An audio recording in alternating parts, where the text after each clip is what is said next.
มาซาไปหูอยู่บ่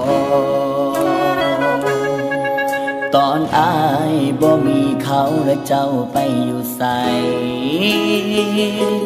หรือเป็นฟ้าลองใจอายเบิ่งว่าอายสิมีความมั่นคงหักเจ้าสังใดฟ้าได้สั่งคนที่ใจอายตามหามาลองใจอายเบิ่งว่าสิเปลี่ยนไปบ่ถ้ามือหนึ่งไปพ่อคนที่เคยตามหาฟ้าพาเขามาย้อนว่ามาลองใจอายเบิ่ง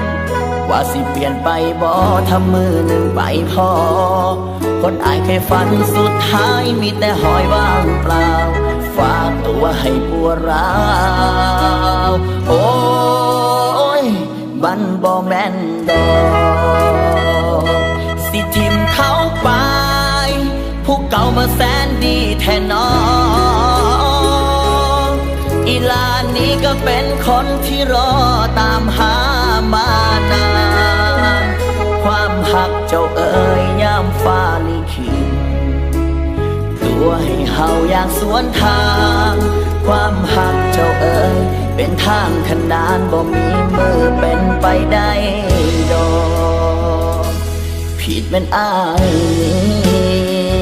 ปาใจวันไหวพอเห็น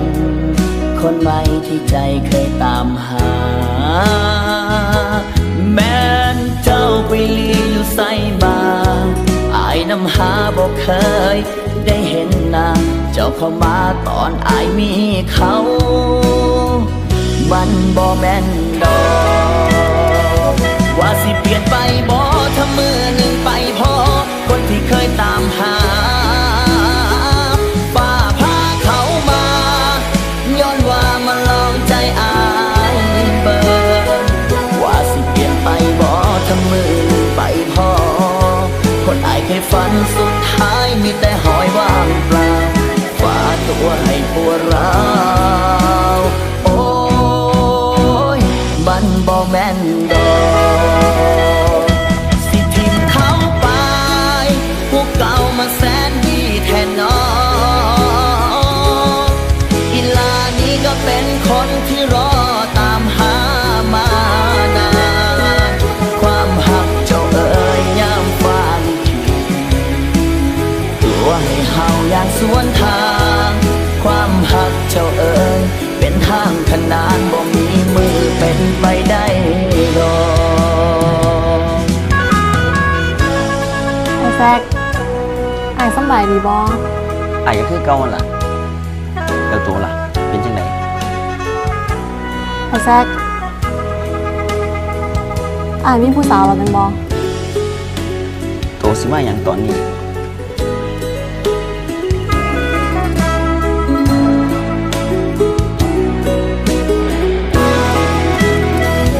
ว่าสิเปลี่ยนไปบ่ถ้ามือหนึ่งไปพ่อคนที่เคยตามหาฟ้าพาเขามาย้อนว่ามาลองใจอายเบิ่งว่าสิเปลี่ยนไปบ่ถ้ามือหนึ่งไปพ่อ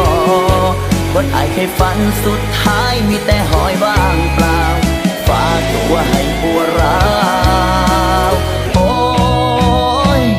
มันบ่แม่นดอกสิทิมเขาไปพวกเก่ามาแสนดีแทนน้องอีลานี้ก็เป็นคนที่รอตามหามานานความหักเจ้าเอ๋ยยามฟ้าลิขิตตัวให้เฮาอย่างสวนทางความหักเจ้าเอ๋ยเป็นทางขนานบ่มีมือเป็นไปได้ดอกฟ้าตัวให้ปวดร้าวโอ้ยมันบ่แม่นดอก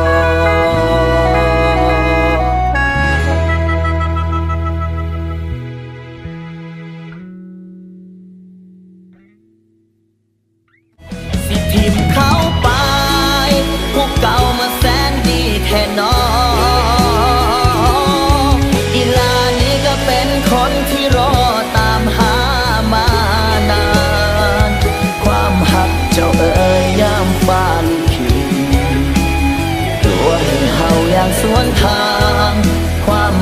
จ้าเอ๋ยเป็นทางขนานบ่มีมือเป็นไปได้